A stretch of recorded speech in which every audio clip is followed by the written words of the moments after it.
అనేక మంది కూడా ఉద్యమకారులంతా ఒక మీటింగ్ పెట్టుకురంట తెలంగాణ రాష్ట్రం వచ్చిన తర్వాత. ఎవరు ముఖ్యమంత్రి అయిదాం, జేఎస్ఐ కావాలన్నా, కేసీఆర్ కావాలన్నా, ప్రజా సంఘాలు కావాలని.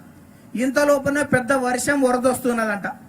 వరదొస్తున్న టైంలో ఇక్కడికి వెళ్ళి ఫోన్ చేసిర్రు ముఖ్యమంత్రి గారికి. అప్పుడు ఉన్నటువంటి ముఖ్యమంత్రి జర హెలికాప్టర్ పంపి మేము వాటర్లో తగ్గిపోయినాం, అసలే రాష్ట్రాన్ని సాధించినాం, ఉన్నదే 6 ఉన్నాం, మమ్మల్ని ఎట్లనన్నా కాపాడంటే హెలికాప్టర్ వచ్చిందంట. తాడు వేసేయండి, ఈ 6 పట్టుకున్నారు. ఆ హెలికాప్టర్లో ఉన్న పైలట్ చెప్పిండంట, సార్ ఇది 5 అయితేనే మోస్తుంది, 6 అయితే మోయదు, ఎవరన్నా ఒకరు తాడు వదిలేస్తే ఒక్కడు చేస్తే 5 బతుకుతారు సార్ అని చెప్పిండంట. అందరు కేసీఆర్ సైడ్ చూసిరంట.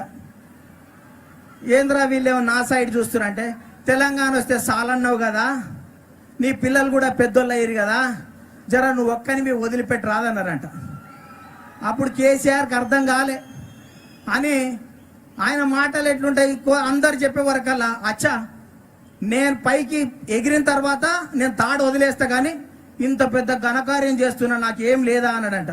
ఏం చేయాలి అన్నారంట. ఒక్కసారి సప్పట్లు గట్టి కొట్టు రాదు అన్నాడంట. గాల్లో లేచిన తర్వాత 5 గట్టిగా సప్పట్లు కొట్టిరు, పోయి నీళ్ళలో పడ్డరు. ఈడొక్కడే హెలికాప్టర్లు వచ్చి ఇవాళ రాష్ట్రాన్ని వెళ్తున్నాడు. అందుకనే ఉద్యమకారులు లేరు, అంత తెలంగాణ ద్రోహులు. ఇలా క్యాబినెట్లు ఎందుకున్నారంటే అసలు ఆడనే వదిలేసిండ్రు.